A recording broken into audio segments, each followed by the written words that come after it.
we go. We're getting started. We got trying to get LinkedIn up here on my iPad also.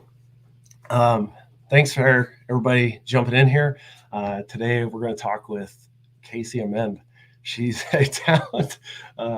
She's a talent management, and she does recruiting and all this other awesome stuff. So I'm going to go ahead and kick it over to her and bring her in, and try to fix my audio here. I'm like all kinds of distracted.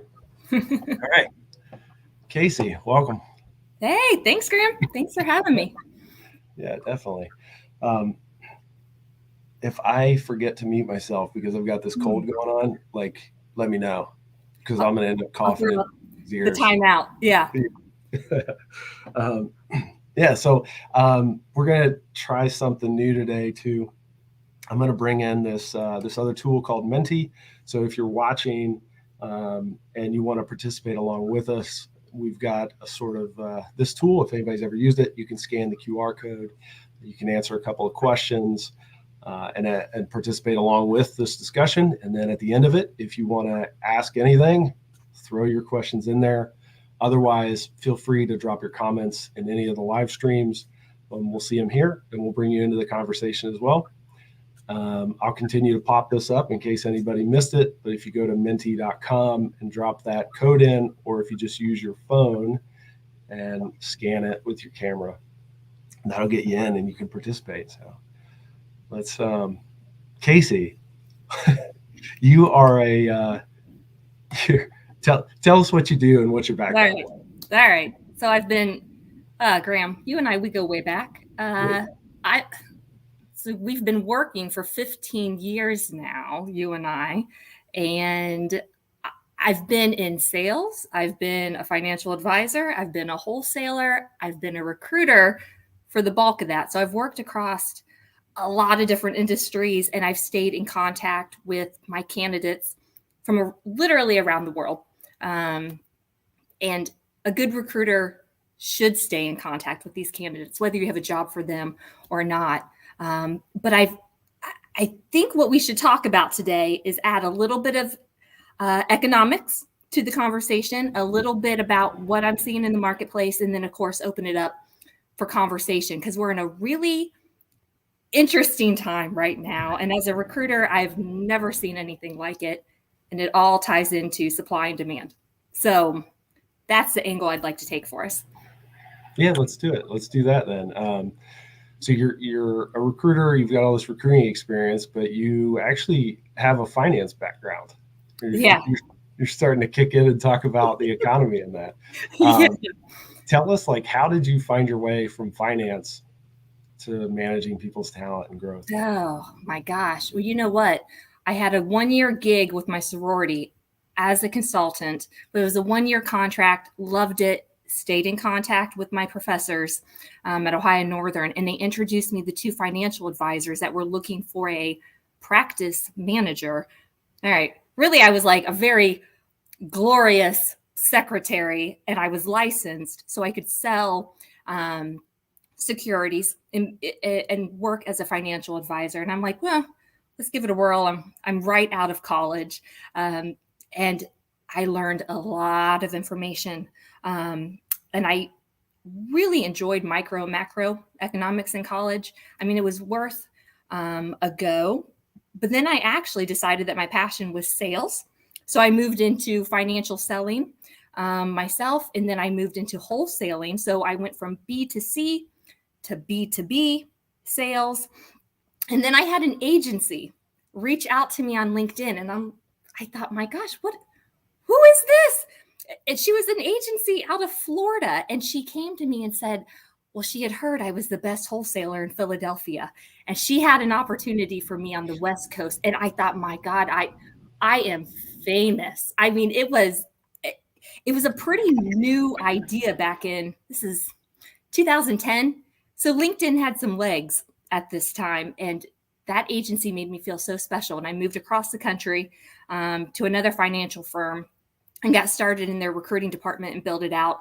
And then I expanded into their European recruiting efforts, moved to London, England, Then I came back, I worked for GE, I got recruited away from GE, and now I work for Haley and Aldrich. So you learn a lot when you switch industries like that, and you talk to a lot of great people. And I learn as much from candidates as they learn about me with the company that I'm representing. So it's a win-win. So that's a little bit of my background. Right on, right on. Yep. So getting into recruiting, you went all over the world. All over. Went from company to company, saw a lot of different organizations, probably observed a lot of different cultures. A lot of different cultures. And I actually can't believe you and I are talking today. I just had someone from France. Now, I have not talked to this individual since 2012. I mean, I was still on the West Coast, reached out to me because he's exploring the idea of leaving finance. He's only ever been in finance, and he wants to talk to me about this, the pros and the cons. So that's such a compliment when candidates that you've represented and tried to get a job for still look at you as a thought leader and want your input. So that literally just happened this week. That's awesome. Yeah. So bouncing around, like I describe that as like being a full stack person. You've got a bunch of different backgrounds and you can tie them all together and figure out a way to make that work. Is that pretty common in the recruiting field to come from a lot of different background and experiences, not just stay in one industry? Oh, I don't know. I'm a little bit unconventional. I think recruiters, you have tech recruiters, for example. That's what they know. That's what they love. They stay within technology. Functionally, though, a recruiter, our job does not change in how we function and the duties of our role. So we should be able to change industries fairly easily as long as we ask the right questions, have a curious nature, and want to learn.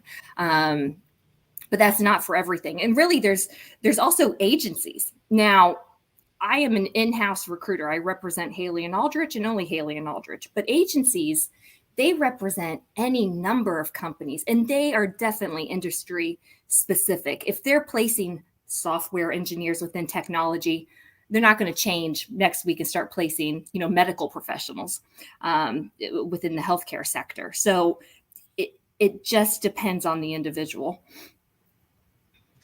All right, right on. Yeah. That's good. That's good to know. You've got so when we were setting this whole thing up, you and I were talking about it, and you were like, "Yeah, I think that'll be really great. It'll be huge. Like I've got 12,000 followers and this huge network that of people that would love to watch this and listen." And like, cool. And I'm like, "Yeah." I said, I've got maybe 1,600 followers also. And you said, no. 12,000. Yeah. 12,000. Yeah. And that's that really hit me holy crap. Recruiters are relationship people. Oh gosh. Yes. And I could not do it. I mean, pick your platform. I love LinkedIn from the networking aspect of it and the global reach. And we can touch on this more, but if you do not have a LinkedIn profile, build yourself a LinkedIn profile, because now what we're seeing, and we have been seeing, this is nothing new, mid-sized to large to jumbo companies, they all have an in-house recruiting team. They have recruiters that are going out, reviewing profiles and going after the very best talent out there. A smaller company, a startup, they might not have those resources. They might not have recruiters in-house representing them, but they sure will be using an agency, a third party, to do the exact same thing. Go out, tap you on the shoulder, just like that agency did with me. I hear you're the best in the industry. I have an opportunity for you. And that's phenomenal. Like that, the ability for someone in Ohio, such as myself, or you in Alaska, to reach out to someone in Boston and look at their skill set, realize it's transferable, and try to get them to come to your company. I mean, it never used to be like that when you and I started out. It was monster.com. Do you remember monster.com commercials? Oh, yeah. Yeah. That's what we had. And prior to that, our parents, they had, I don't know, newspaper ads. word of mouth, networking, like maybe you worked where your parents worked. It's just been such an evolution. Yeah. That's an interesting word, evolution. What do you think that there's a next evolution coming? Oh, gosh.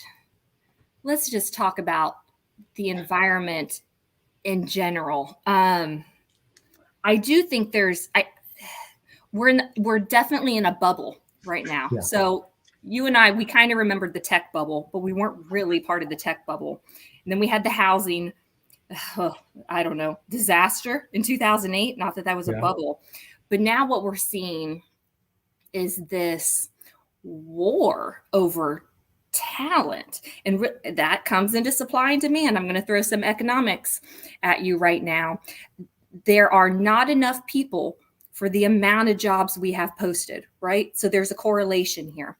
And what is driving people or piquing their interest are these salaries that are being offered that are very inflated. I'm not talking here's an extra $1,000.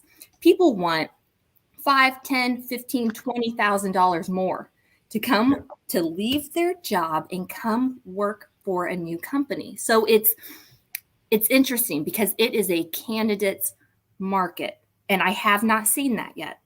So is this a bubble? Yeah, I think it's a bubble. I think it's a bubble. And I'm going to throw some more economics at you. Now, I'm no longer, let me, full and fair disclosure, I am no longer a licensed financial advisor. These are just my opinions, my observations. I'm not giving any financial advice. All right. But think of this. We are in the longest running bull market. This kicked off in 2009. Bull market is still running. Some of the people on this call, I would have to imagine, haven't even worked during a bear market yet. Now, I entered finance in the bear market of 2008. It was a disaster, but I learned so much. But it's been, maybe we've had a correction here or there, but we have not had a true bear market since 2008. Okay, so it's time, bull markets are always followed by a bear market. There are leading and lagging indicators that are going to tell economists that a bear market is coming. So what are some things that we're seeing? All right, inflation. I think every one of us, and I know we have Canada being represented on this call, the Virgin Islands, and all of the U.S. All right, East Coast to West Coast, including Alaska. I don't think anyone can argue that they're not seeing inflation. We got an indicator. We have these global COVID variants. No one can argue against that. We have supply chain issues. And then we have this cryptocurrency. And I think there's two camps of people. You either love crypto and you understand it, or you have no idea what's going on. And I have no idea what's going on. But if I was going to gamble, I'd say one of these, whatever you want to call these elements, indicators, might lead to a bear market. Now, I'm not giving financial advice, but I think the bear market that could be around the corner is going to impact the job market. So I think right now it is a candidate's market. They can name their price and the salary they want. But what happens in a bear market is a company has to downsize, right?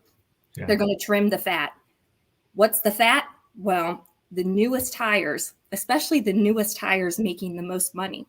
It doesn't sit well with the more senior employees. So that is my forecast, in my opinion, on this bubble that we're in. That's really interesting. Yeah. Yep. We've got John Green is here and listening. John, thanks, man. Good to see you again.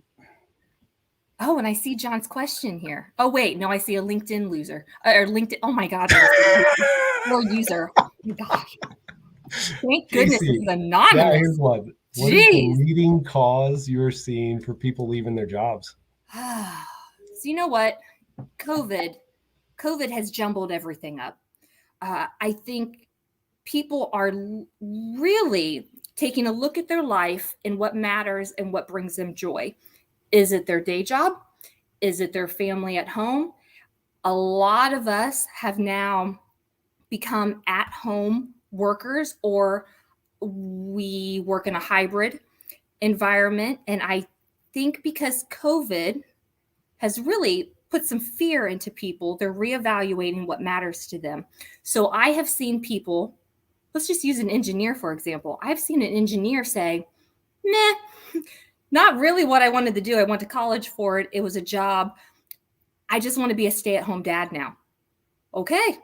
Yeah. So I've seen people completely shift gears and want to go back into academia and get a master's and change routes altogether. And this is because of COVID, and just rethinking and not going through the motions. And people are literally just pumping the brakes. Now, there are pros and cons. And you don't ever say this, but we can talk about it today. I think there's pros and cons to people changing jobs right now, and whether they're making the best decision for themselves, because money does speak, and there's a lot of money being thrown around out there, but maybe that shouldn't be the leading indicator for why you shift and change jobs right at the moment. Yeah. Well, the other day when you and I were talking, you said that right now, COVID, people are getting brave and they're leaving the security of their job to go pursue a passion and try to turn that into an opportunity for career or employment. Can you speak more on that? Yeah, I think you're actually going to see a lot of entrepreneurs right now. Money's cheap, right? There is a lot of money out there, and money is cheap, and interest rates are low for loans. I think folks are following I'm going to give you a real life example. One of my best friends is a pharmacist. She's hated it. She makes great money. She hates it. Do you want to know what she wants to do and what she's going to do? Make stationery. She loves stationery. So she's getting a business loan to open up a shop and sell stationery. Like that is what we're seeing, which is, it's wonderful. It's wonderful. But it's interesting from a recruiter's standpoint, because if you're looking to hire a pharmacist and then they go rogue and they have a stationery shop, it's like, how do you explain that? Like, if they ever wanted to get that job at CVS again, like, how do they, maybe you just blame it on COVID, that you wanted to try something new. Yeah. Well, you said it earlier. You said it was like people are trying to find what brings them joy, whether it's family or their day jobs. Yes. Yeah. So a lot. I think you're right. Like, I think there's going to be a lot more businesses opening up. I've been working with a whole lot of them up here. People who have ideas and they're finally getting brave, to actually go try that. Like, is there anything happening that is enabling that? Is it the stimulus checks? Is it the end of the year bonuses? Is it what other things are triggering it? Yeah, I'm going to say definitely the money. Now, back in the day when I was in finance, we talked about quantitative easing, which is the printing of more money and having more dollars circulating so you could buy goods. I think definitely money, but inflation's going to play into that, right? Because now our money, the dollar's weaker. It takes more dollars to buy the same carton of milk or eggs. Hang on, I'm going rogue. Bring me back to your original question. What did you just ask me? Oh, now you're muted, Graham. Nope, definitely muted. There, I know. There's the where's the money? Where's that money coming from? Where's that security to go out and try something else, to leave that job? So you did just have your annual bonuses paid out, for sure. All right. And not everyone's annual. Some are semi-annual, some are quarterly. Some companies, to retain their talent, gave pay bumps this year, right? I mean, a company can look at market data and see what the average pay is. And if they're coming in low and they want to retain the talent, instead of always having to backfill, They can give a pay bump. So I think that also helped. But at the end of the day, if you look at LinkedIn data, LinkedIn will tell you that this hybrid work environment is like the number one thing people are looking for right now. So if your company says, hey, we want you to come back to the office 100% of the time, what? That's like walking a dog without a leash and then putting the leash back on. People don't want to go back into the office. And I think that's making the decision easier for them. They want the freedom and flexibility to really have, literally for the first time ever, work-life balance. Like the two have merged and it's not being separated by a brick and mortar office and a brick and mortar home. And that commute, I mean, folks don't want to do that. Yeah. Ooh, what do we got here? John Green.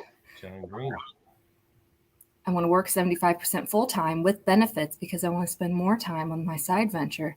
Oh, heck yeah. Yeah. Yeah, people are negotiating this.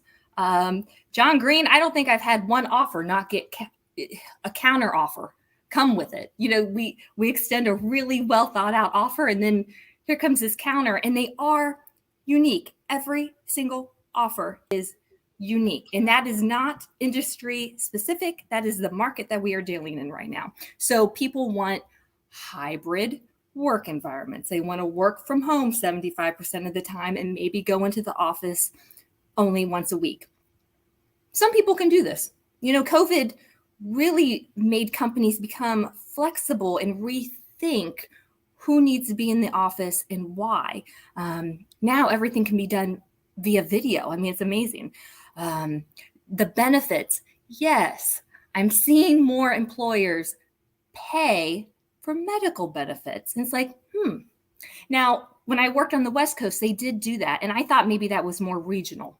Maybe that was a West Coast thing. But for sure, like benefits are being paid for. People want, they want incentive comp. They want bonuses. So whatever bells and whistles you can think of, you might even want a printer put into your offer letter. Well, by golly, we'll give you a printer. So yes, these are the things being negotiated. Again, supply and demand, right? The market knows, the candidate market knows that there's not enough people that want to work, and the job demand is way up here. So they're getting what they ask for. But I mean, buyer beware, right? All right. But if a bear market comes, you might be on the chopping block. You're the newest one in with the highest salary. Yeah. So for anyone joining that's just getting in, comment, tell us you're here. We can't see anything except a little number ticker beside it, so we don't know who's listening. Add your questions in the comments. We're talking with Casey Amend. She's a talent acquisition manager. We've got another tool that we're using here. So if you haven't jumped on here yet, Menti, you can use your iPhone, scan the QR code, answer some questions, participate in the discussion, guide it a little bit in the direction you'd like to see it go. And then at the end, on the very last slide, there's a Q&A. You open the Q&A and you can drop in any questions that you'd like, and that whole thing is anonymous. So if you don't want to drop something in on LinkedIn in the comments, do it there. Cool. Yeah. What else? We got another comment here. Hello. Oh, we got Hello Siobhan from Boston. I told you we have the country represented here. And there's someone named Matt that we're saying accurate for Matt. I think this is where you said LinkedIn losers. My gosh, I love doing a live stream, Graham, and mistakes like that. Oh yeah, you're telling me. Look at my history; it's there. The mistakes. Oh my gosh. Yeah. So we've been talking about this market change and the availability of jobs. There's so many jobs, not enough applicants. At the very beginning of this, you said, like, I don't know, maybe everybody isn't on LinkedIn. For those who aren't on LinkedIn yet, your suggestion was get on there now. Yeah. For those that are already on LinkedIn, if you're watching from LinkedIn, you're obviously on it. But for those people who are already on LinkedIn, what's your, if you had 3 things that you could knowledge drop right now, what would they be? Are you asking me or the audience? Oh, you. Me? Yeah. So the way LinkedIn works from a recruiter's perspective is we create an algorithm or a recipe, right? We type in keywords or titles or locations, and it really is like a recipe, right? We push that into the machine, and then the machine gives us the highest rated profiles that match that algorithm. So tip number 1, knowing that and how a recruiter finds you, more information is better. There's an area for you to put a summary about yourself, which is basically a snapshot about you. It doesn't have to read like a resume. It can be where you've been, what you're currently doing, where you want to head. Your profile itself, it can read like a resume. You know, here's your past jobs, your past titles, the duration that you've spent at each.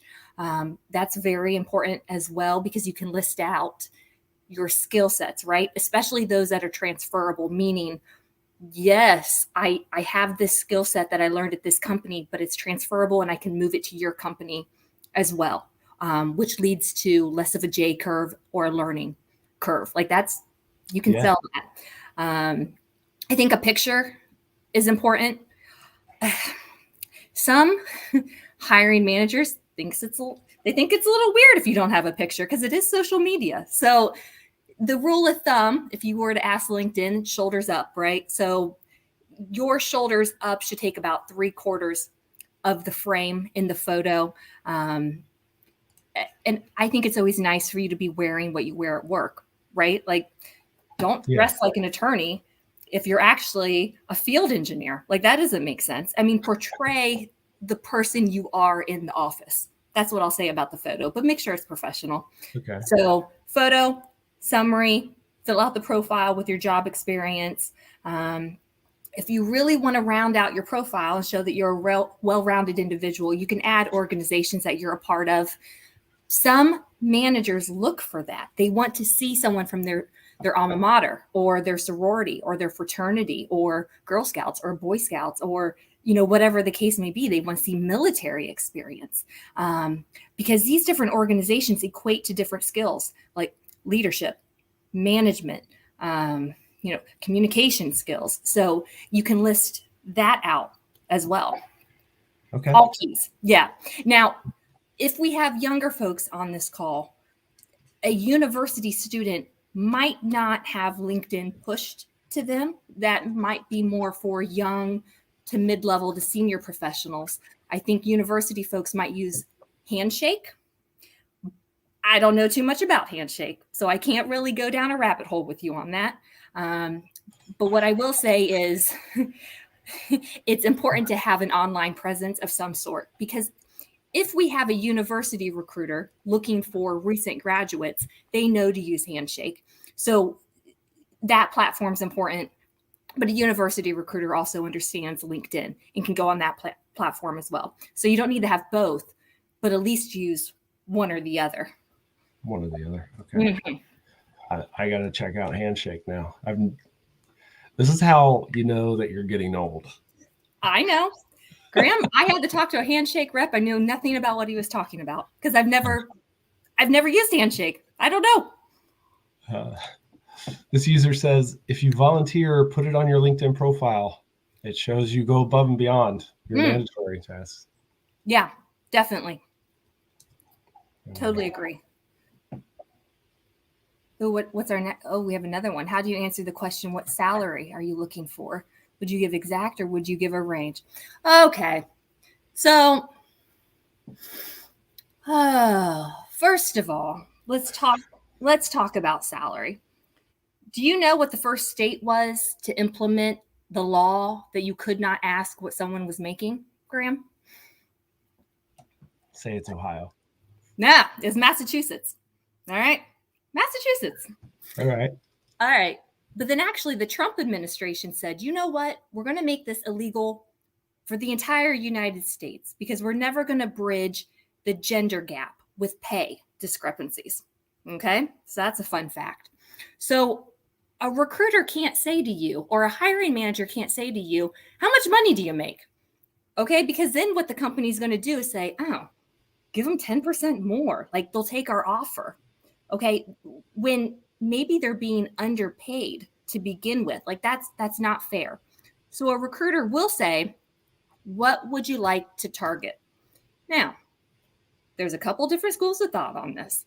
If you make a lot of money, well, then tell them what you want to target. I make X. Like, and I, be proud of that number, and see if the company has any wiggle room. If you want to give a range, and a lot of people do give me a range, all right, and the company says, all right, well, it's only within our budget to match, the lower end of this range, well, then don't get fussy. And a lot of candidates are getting fussy, and they're saying, that's not enough money. Well, you gave us the range.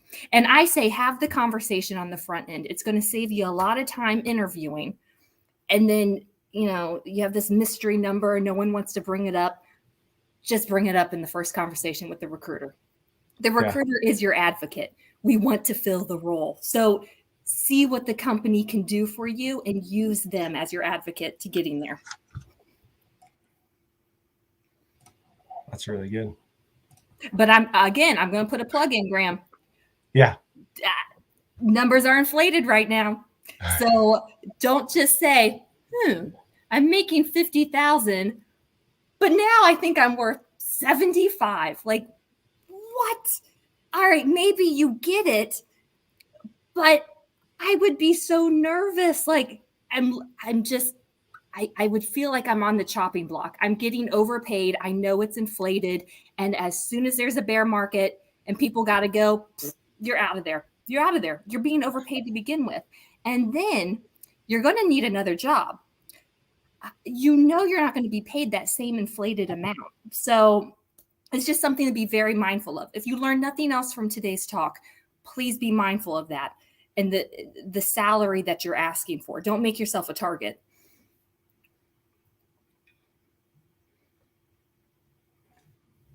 We've got LinkedIn user is actually Matt Denny. Matt Mohawk Denny. Matt, I don't know why it's showing up as LinkedIn user. So. Oh, is that the one I called a loser? I'm so sorry if that's Mohawk Denny. Oh. Oh. Oh man. What else we got here? Well, we were talking about, changing jobs and learning new skills, following passions. Before this, you and I were talking about, people sitting down to learn how to code. You can do that in under 6 months. You can go from not understanding to being relatively good enough to get into software development, where you could probably, after 6 months of learning, probably negotiate some type of salary around $60,000 to start to build software. And you maybe didn't even invest anything in your learning because you could do a lot of it online, and there's no real body of knowledge to certify necessarily. What are your thoughts on the importance of degrees and certifications and these other things that we were asking in the Menti? Yeah. I think I think degrees are important, but I think that comes from the way you and I were raised. You either got a degree or you joined the military, but you had something that showed that you were dedicated and you saw your 4 years through, or you went through your boot camp and you put your 246 all the way up until you retire when you have your 20 years in the military. Now, again, because of COVID, my niece included didn't want to get a 4-year degree. Has an associate's, that's good enough. Wants to be an entrepreneur. So it's a different, I don't even know what you call these graduates or recent graduates, but I think we're going to see less of an importance on degree. Okay. But they need to have the skills. You can either whether that's a training program you take or an associate's degree, or you go to a trade school, when you interview, the stakeholder, they're like a hound dog. The hiring manager is going to be able to sniff out if you have the skills to do the job or if you don't, whether you have a degree or you don't. But I think we're soon, once these folks are looking for their first corporate America job, I think it's going to be interesting, because I don't think everyone's going to have a 4-year bachelor's. Yeah. I'm going to bring this up here.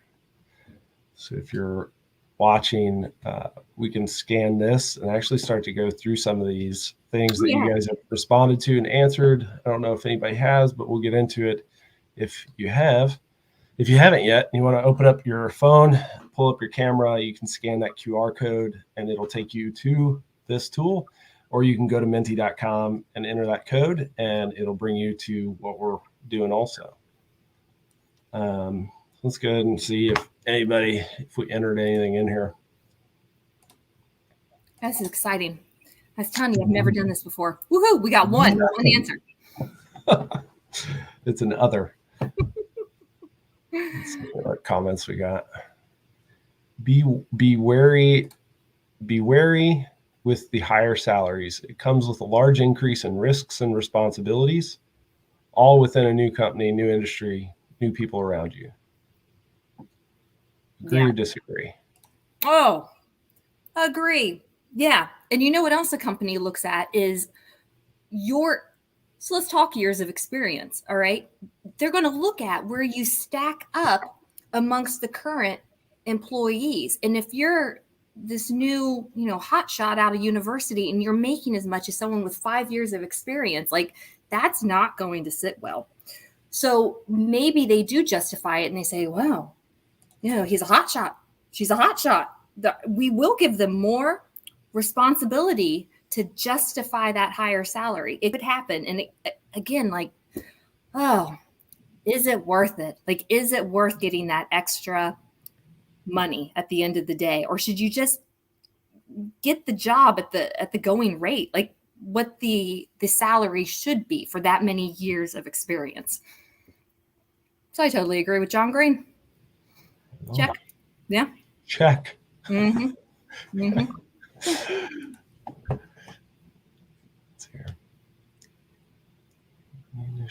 I think degrees will be less important as companies are looking to develop staff members reflective of the communities they serve.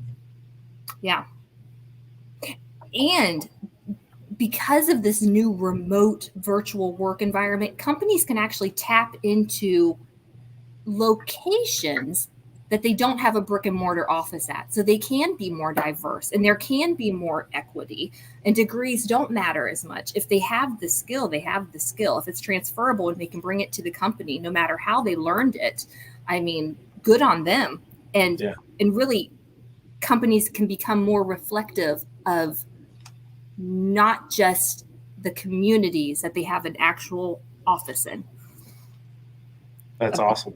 Yeah. That was one of the things that was on here that no one answered, so that I know that we don't need to use this anymore. Well, the tool? Good. Let's get rid of it. We're good. Too much. Yeah. All right. Oh, Siobhan also has a good point. Look at this one right here. All right.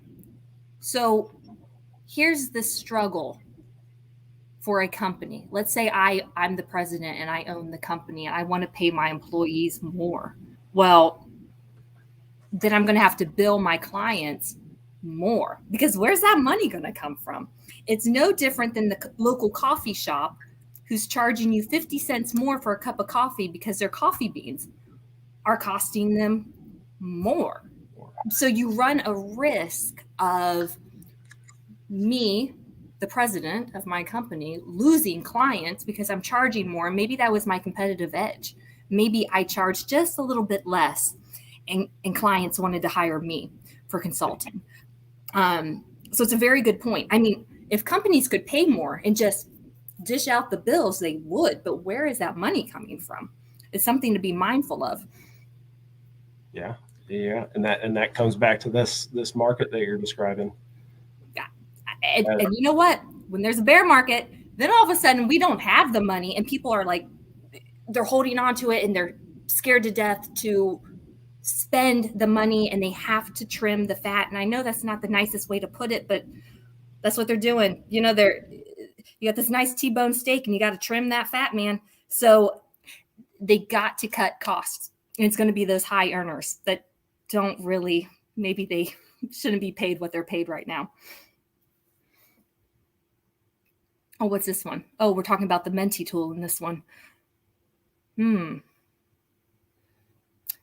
Oh, Graham, that's good feedback for you. And you're muted again. Yes. Matt's going to make fun of me now. We record a podcast with a group of friends, and there's a guy in there that we call him Muted Mike because he always is muted every time he gets to talk. And I think I'm taking over that title now. Yeah. It's your cough. It's all right. 'Tis the season for a cough. Yeah. So LinkedIn, what is most important, to a recruiter? You talked about, having a photo up there, having a good summary, having your work experience up there. But as a recruiter, is there a go-to most important for you that triggers the initial reach out?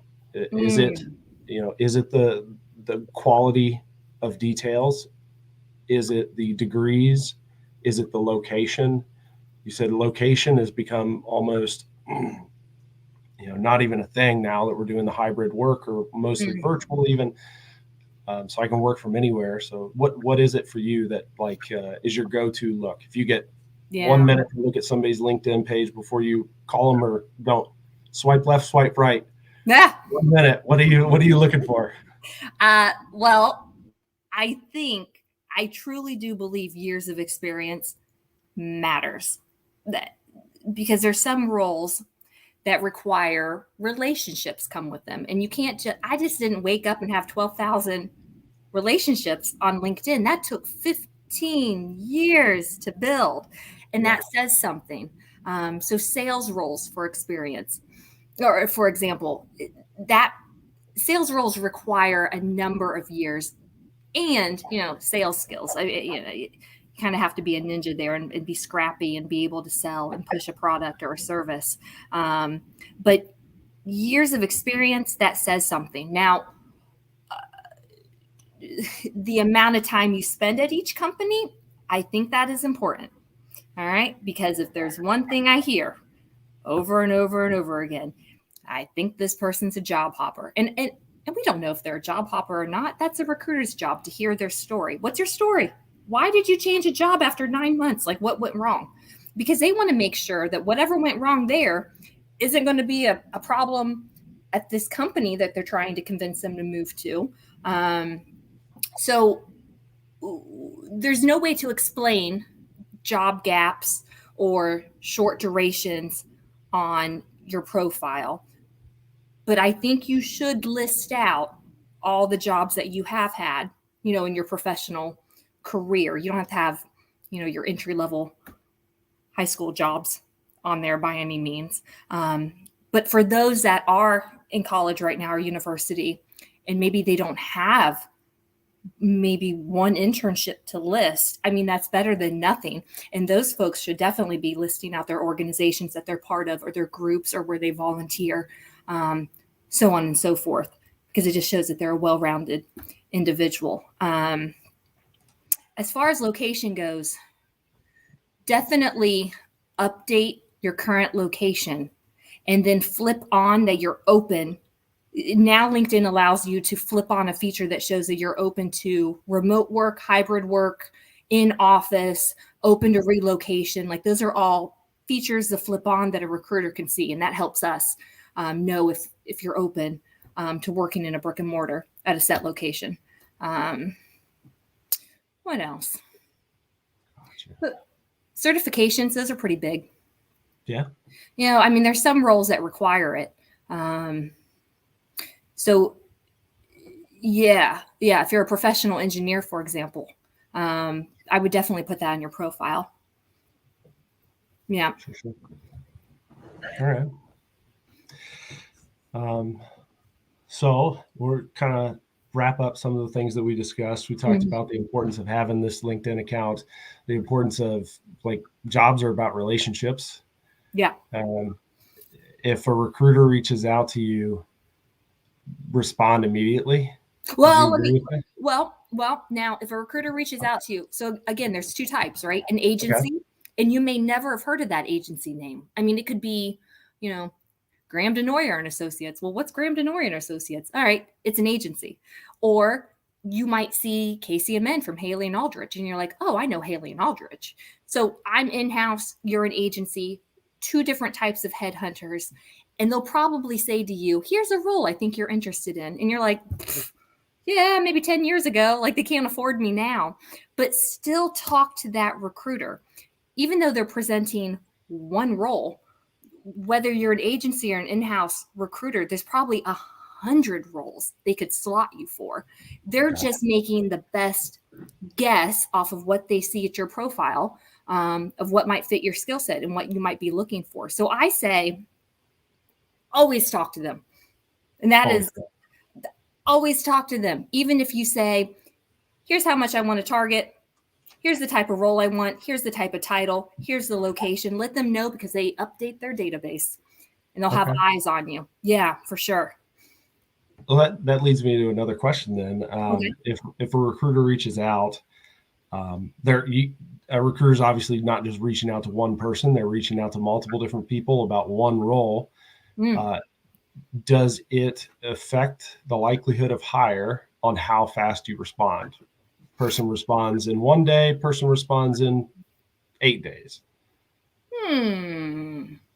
Depends on the demand for the job. I have some roles that will take over a year to fill. So that would mean, no, it does not matter. If you reply to me in 6 months, it's the same as if you applied, in 8 months, because I know it's such a hard to fill role.